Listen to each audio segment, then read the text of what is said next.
Bonsoir à toutes et à tous, chers auditeurs. Soyez les bienvenus pour cette nouvelle rencontre des Chroniques de Chamira. C'est notre troisième rencontre. Nous allons bien sûr, une fois encore, ensemble parcourir les Mémoires d'Orion, éditées aux éditions Ariane. Et je vais vous parler des portails rapidement. À la page 262, certains ont remarqué qu'il y avait une erreur sur les portails, mais pas vraiment. Les portails de rédemption, Aramumuru, Rapa Nui, Île de Pâques et Komombo. Alors déjà, dans l'ordre, le premier portail est le portail d'Aramumuru au Pérou. Le deuxième portail de rédemption a été Komombo en Égypte et le troisième portail a été Rapa Nui, l'île de Pâques. Ceci déjà dans le bon ordre. Les portails de solarisation, il est écrit le mont Shasta qui a été le premier, ensuite l'île de Santorin, ensuite le Yucatan au Mexique, ensuite Atacama au Chili et puis récemment l'Éthiopie. Ensuite, il y a marqué Émis le Ladakh. Alors le Ladakh n'est pas véritablement un portail de solarisation tel qu'on l'entend. Christelle Chayel a qualifié de portail pilier jumeau. Un pilier jumeau du portail de l'Éthiopie. Alors pourquoi cela? Pourquoi un pilier jumeau? Il y a 13 sauts d'unité quantique, il y a 12 cristomètres qui sont ascensionnés sur l'étoile Anne, sur Orion, un cristal qui est resté en intraterre. Et là, il n'y a que 12 portails finalement. Mais on pourrait presque dire, oui, que le Ladakh, c'est comme en quelque sorte le 13e portail. Pourquoi? Christelle Chaya a dit que l'Éthiopie était un portail en lien avec l'être solaire Ikios-Merk.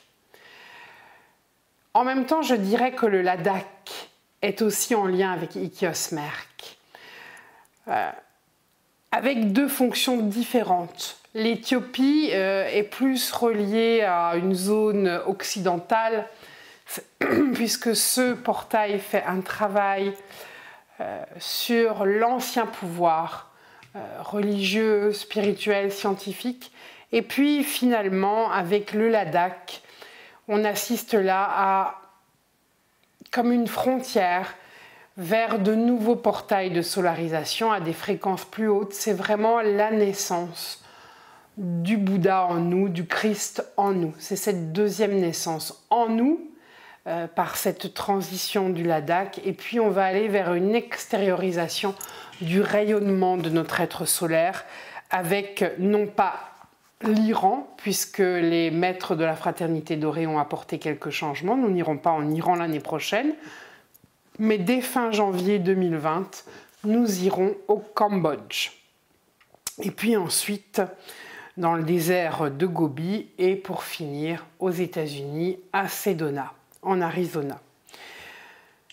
Alors je vous parle de cela. Vous avez dans le site, sur le site crystalchaya.com, l'école Melchizedek en ligne, et vous pouvez suivre tous les enseignements spécifiques sur les portails de rédemption et de solarisation. Nous reviendrons à une autre chronique pour vous expliquer un petit peu ce que signifie rédemption et solarisation.